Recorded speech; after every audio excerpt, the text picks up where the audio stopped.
Welcome back to our channel. In today's video, we are going to show you how to turn off password on Squarespace. Let's begin.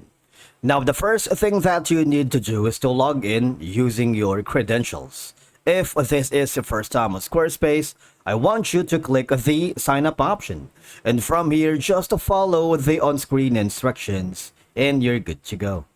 Turning off the password protection for your Squarespace site or specific pages is a straightforward process here on Squarespace. Once you are logged in to your account, I want you to click on the upper right corner where you can see the dashboard and click on it. Once you are inside the website editor or the Squarespace builder, I want you to click on the left side panel of your dashboard. And there's going to be an option here on the, for example, this specific page. There's going to be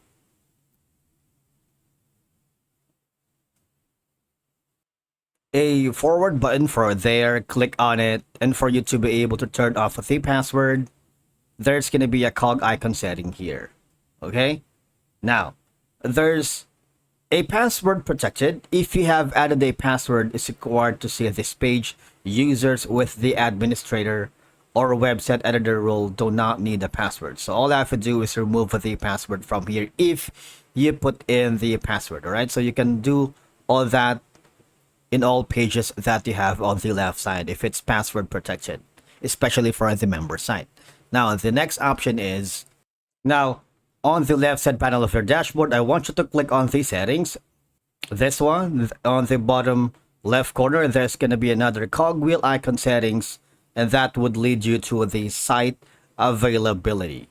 If it's selected to private, if you have a password protected, for example this one, you put in some password, all I have to do is remove that. All right, anyone with the password can see this site. If it's turned on, you might want to click on the public option or the private, wherein only contributors can see the site. But as you notice, if I click on the public, you needed to upgrade your trial to a paid site to make it public, because upgrading using the link above. Right now, I am using the free plan from Squarespace, so I don't have this option. If you do, you might want to click on the public, so you're not going to be able to use the password protection for your website, because doing so is crucial, especially if you're ready to publicly share your site, improve SEO, enhance user experience, and maximize the functionality and professional appearance of your website. Thank you so much for watching. We will see you again in the next video.